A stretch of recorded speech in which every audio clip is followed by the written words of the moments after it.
ایک دفعہ کا ذکر ہے کہ ایک ملک کا بادشاہ بہت ظالم تھا، ہر وقت عجیب و غریب فرمائش کرتا رہتا تھا۔ اس کی عوام اور خاص طور پر اس کا وزیر اس سے بہت تنگ تھے۔ وزیر ایک نیک دل اور عقل مند انسان تھا، جن کی وجہ سے ملک کے حالات کافی بہتر تھے۔ ایک دن بادشاہ کو ایک عجیب و غریب فرمائش سوجی۔ اس نے اپنے وزیر کو حکم دیا کہ مجھے ایک ایسا محل بنا کر دو جس کی تعمیر اوپر سے نیچے کی طرف کی جائے، اور اگر وزیر 10 دن کے اندر یہ کام شروع نہ کر سکے تو اس کا سر قلم کر دیا جائے۔ وزیر بیچارہ بہت پریشان ہوا کہ اب کیا کرے۔ بہرحال جب وہ اپنے گھر پہنچا تو اس نے اپنی بیوی کو سارا قصہ بیان کیا۔ بیوی نے مشورہ دیا کہ تم اللہ کے حضور مدد طلب کرو۔ وزیر کو مشورہ بہت پسند آیا۔ اس نے فوراً وضو کیا اور نفل پڑھے اور اللہ تعالیٰ سے دعا کی۔ دعا کرتے کرتے اس کو نیند آ گئی۔ خواب میں دیکھتا ہے کہ وہ جنگل میں جا رہا ہے کہ اس کو کوئی چمکتی ہوئی چیز ملتی ہے جسے لے کر وہ بادشاہ کو دیتا ہے اور بادشاہ بہت خوش ہوتا ہے۔ وزیر جب نیند سے جاگ اٹھا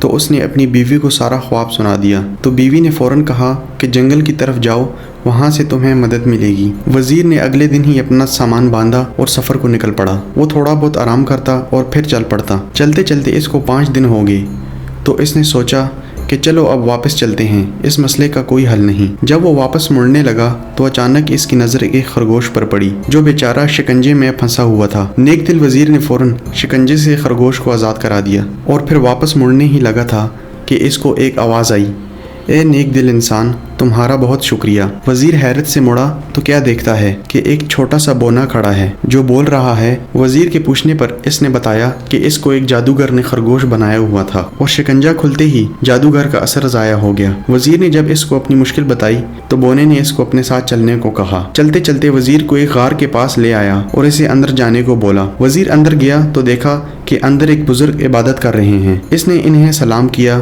اور اپنی مشکل بتائی۔ بزرگ مسکرائے اور کہا، بیٹا کوئی مسئلہ نہیں، اور ساتھ ہی وزیر کو ایک طوطا دیا اور بولنے لگے، اس کو ساتھ لے جاؤ، یہ تمہاری مدد کرے گا۔ وزیر نے ان کا شکریہ ادا کیا اور واپس اپنے گھر چل دیا۔ واپس گھر جا کر اس نے اپنی بیوی کو سارا قصہ سنایا تو وہ بہت خوش ہوئی۔ اگلے دن وہ بادشاہ کے محل گیا اور بادشاہ کو کہا، آپ میرے ساتھ چلیں اور دیکھیں میں کیسے اوپر سے نیچے کی طرف محل تعمیر کرتا ہوں۔ وزیر بادشاہ کو ایک کھلی جگہ لے آیا جہاں بادشاہ نے نیا محل بنانے کو کہا تھا۔ اس جگہ مزدور اور مستری اور تعمیراتی سامان پڑا ہوا تھا۔ وزیر نے طوطے کو ہوا میں چھوڑا اور کہا، چلو میاں مٹھو اپنا کام دکھاؤ۔ طوطا اڑتا ہوا کافی اونچائی پر پہنچ گیا اور آوازیں لگانے شروع کر دیں کہ اینٹیں پکڑاؤ اینٹیں۔ بادشاہ یہ سن کر غصے میں آ گیا اور وزیر کو کہا، بھلا اتنی زیادہ اونچائی پر کوئی اینٹ کیسے پہنچائے گا؟